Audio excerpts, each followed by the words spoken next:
Well, thank you so much for being with us here today. I have Tanya and Rosalind, and they wrote an article for the COABE Workforce Edition of the COABE Journal. And so I just wanted to welcome them, ask them to give the title of the article, and let us know what they hope that the reader will learn from this and what the takeaways will be. So Rosalind, what's the title of the article you wrote?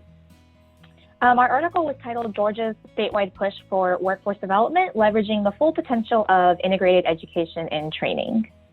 Excellent. And why did you choose to write this article, and what would you hope would be the takeaway for the readers?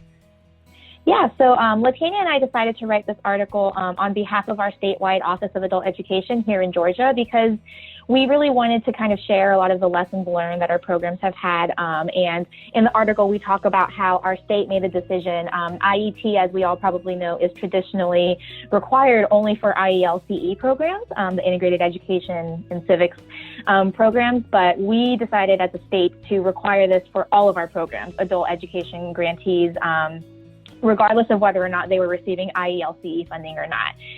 And that was really our statewide commitment towards workforce development, and just wanting to make sure that our programs recognize that this is a priority for us as a state. We really wanted them to put workforce development on the foreground of their priorities. And so we wanted to just kind of share this article to share the experiences that our programs had with this statewide mandate, and where we kind of are today, because we're really proud of all the work they've done and all the headway that's been made in Georgia with regards to IET. Fantastic. And Tanya, why did you write this article? What were your hopes for the takeaways for the readers?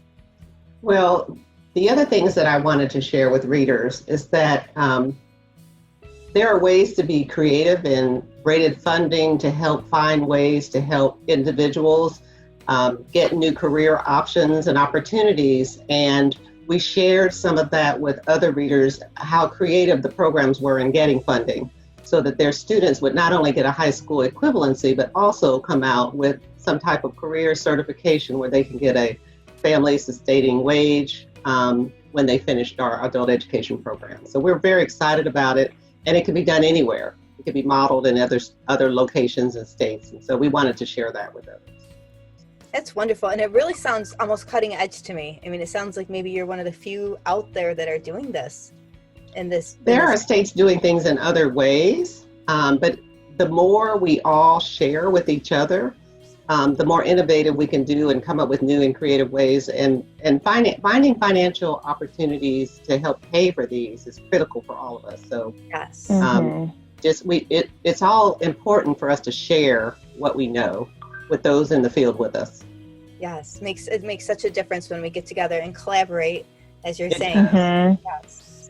And so the takeaway for the readers, I mean, I've heard a number of different points here, but if you could just summarize the takeaway for the readers, Tanya, that you hope they'll walk away with after they read your article.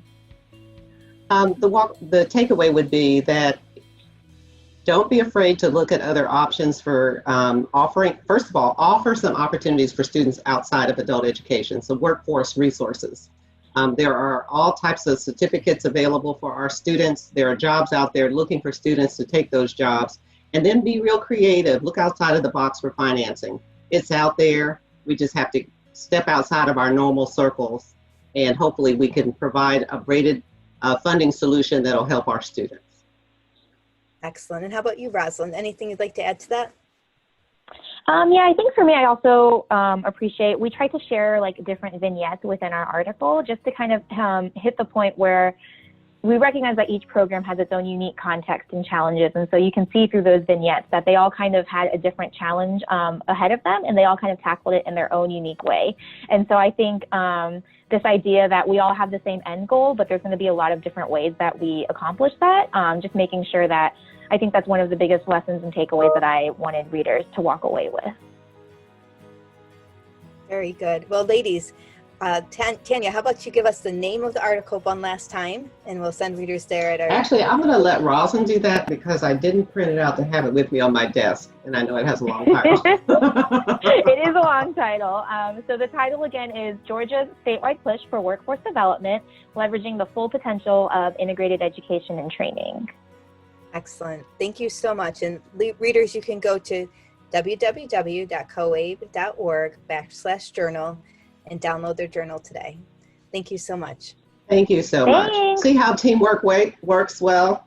Thank you, Yeah. Rosalind. Yeah.